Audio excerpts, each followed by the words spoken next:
In the mid-14th century, it was not an army that brought the world to its knees. It was a whisper on the wind, a shadow from the east, an invisible enemy that would redraw the map of human society in the most brutal way imaginable. The Black Death, a name that still inspires terror. It was one of the deadliest pandemics in history, wiping out up to half of Europe's population. But this story is not just about death, it is about what comes after. Was this apocalyptic event merely an end, or was it a violent, world-altering beginning? On the Fulcrum of History, we will uncover how this plague didn't just kill people, it secretly killed an entire era, and from its ashes forged the world we know today. To understand the devastation, we must first understand the world it struck. The Europe of the early 1300s was a world teetering on a knife's edge. Its population had boomed for centuries, stretching resources to their limits. Society was a rigid pyramid of feudalism. Lords owned the land, and serfs were bound to it, living lives of toil with little hope for change. The Church held absolute spiritual authority, framing life as a brief trial before the afterlife. Yet this world was fragile. Decades before the plague, the Great Famine had already shown how close to the brink society truly was. It was a world built on tradition and faith, but also on hunger and inequality. A world dangerously ripe for collapse. The plague began its journey far to the east, carried by the bacterium Yersinia pestis. It was a grim passenger on the arteries of trade, the Silk Road. Carried by fleas on the backs of black rats, it moved relentlessly westward. In 1347, the shadow fell upon Europe. Genoese trading ships fleeing the siege of Kaffa in the Crimea docked in Messina, Sicily. But they brought more than silks and spices. They brought death. The townspeople watched in horror as sailors died with strange black swellings on their bodies. From that port, the plague erupted. It was a death sentence arriving by sea, spreading faster than news, consuming cities, towns, and villages with terrifying speed. The horror was unimaginable.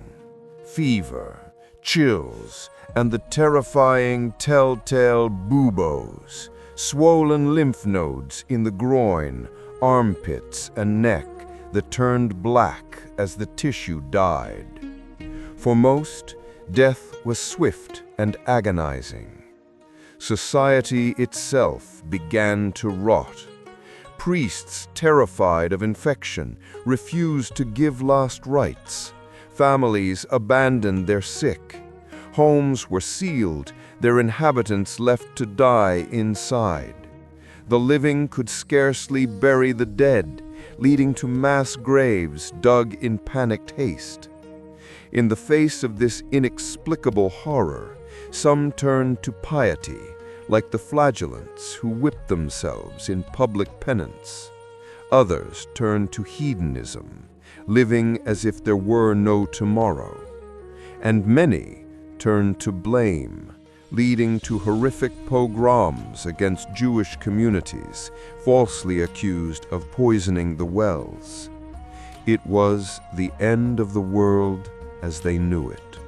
When the first, most terrible wave finally subsided, Europe was a changed place. It was a world emptied. Entire villages were wiped from the map. Great cities were reduced to ghost towns. Fields lay fallow, their workers gone forever.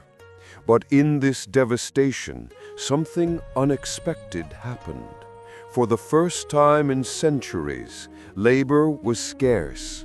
Suddenly, the most valuable commodity was not land, but the people who worked it. The rigid bonds of feudalism began to crack. Serfs, once tied to the land, found they could abandon their lords and demand wages for their work elsewhere. The survivors, both rich and poor, inherited the wealth of the dead, concentrating capital in new ways. The world had been broken, but the pieces were beginning to reassemble into a new and unfamiliar shape. This is the Fulcrum. The Black Death was the violent catalyst that shattered the medieval world and laid the groundwork for the modern one. The end of serfdom and the rise of a wage-based economy gave power to the common person, leading to peasant revolts and a new social mobility. The Church's authority was deeply wounded. Its inability to stop the plague or explain it sowed seeds of doubt that would later blossom into the Reformation. And most profoundly, this culture of death paradoxically sparked a new appreciation for life. With fortunes concentrated and the old order questioned, patrons began investing in art, science, and philosophy.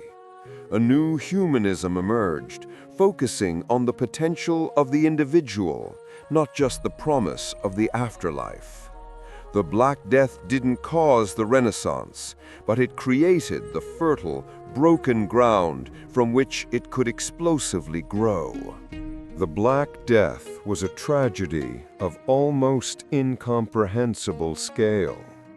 But its story teaches us a fundamental lesson of history. Great crises are also great accelerators of change. They expose the cracks in a society and force it to rebuild in new ways. The plague reminds us that our world, no matter how stable it seems, can be reshaped by forces we cannot see. But it also shows that even from the darkest of times, new ideas, new freedoms, and new eras can be born. History is not just a record of the dead. It is the story of how their absence reshaped the world for the living.